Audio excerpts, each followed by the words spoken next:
সম্মানীয় আজকের ভিউয়ার্স, ভাইরে ভাই কি বলবো, এদের দুজনকে নিয়ে বাজার পুরা গরম, একদম বাজার ফাটি ফেলছে। সম্মানীয় ভিউয়ার, বাংলাদেশের দুজন কন্ট্রোভার্সি মুস্তাক এবং তৃষা, এদেরকে নিয়ে বাংলাদেশ বিশাল একটা কন্ট্রোভার্সি। বাংলাদেশ মানে সবসময় একটা কন্ট্রোভার্সি থাকে, তার মধ্যে এখন বর্তমানে এদেরকে নিয়ে চলছে। এরা সম্প্রতি 1-8 বছর আগে ওরা বিবাহ বন্ধনে আবদ্ধ হয়েছে। মুস্তাকের বয়স প্রায় আপনার 65 বছর এবং তৃষার বয়স হচ্ছে প্রায় 20 থেকে 18 বছর।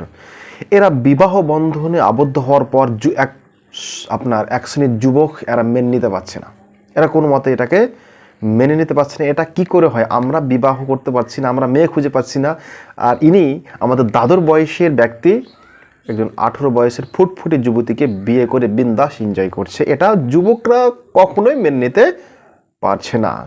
তাই যুবকরা প্রত্যেকটা জায়গাতে টল আর টুটকারি মানে সব সময় তাদেরকে নিয়ে একটা টলের মুখে পড়তে হচ্ছে। কিছুদিন আগে আপনার কাল না পরশুতেই একটা মেলায় তারা গিয়েছিল, তাদের একটা বই ভাইরাল হয়েছে, তারা একটা বই প্রকাশ পেয়েছে, তৃষার ভালোবাসা বলে একটা বই প্রকাশ পেয়েছে। সেখানে তারা এসেছিলো এবং সেই মেলাতে গিয়ে তাদেরকে বিভিন্ন রকমের কটূক্তি, বিভিন্ন রকমের স্লোগান, দেখুন আপনারা দেখুন।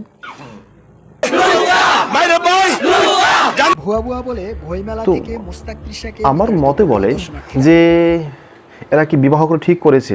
যদি তৃষা মেয়েটা প্রকৃতই তাকে ভালোবেসে থাকে, প্রকৃত ভালোবেসে তাকে বিবাহ করে, তার ধন সম্পদ টাকা পয়সার মোহে পড়ে নয়, তাহলে ঠিক করেছে।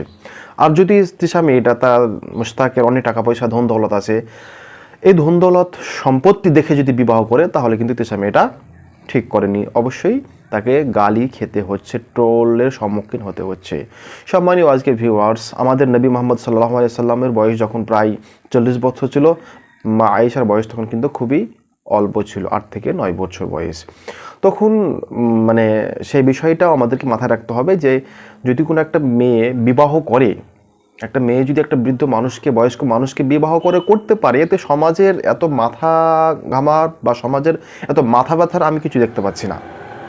মানে কিছু মানুষ এটাকে ইয়ার্কির ছলে টোল করছে, আবার কিছু মানুষ সিরিয়াসভাবেও নিচ্ছে। তবে আমার মতো বলে, যখন তারা বিবাহ জীবন আবদ্ধ হয়েছে, তারা দাম্পত্য জীবনে সুখী আছে, তাহলে তাদেরকে নিয়ে আমাদের অতটা মাথা ব্যথার কোনো কারণ নেই। তাহলে আমরা তাদেরকে নিয়ে এত মাথা ব্যথা করবো কেন?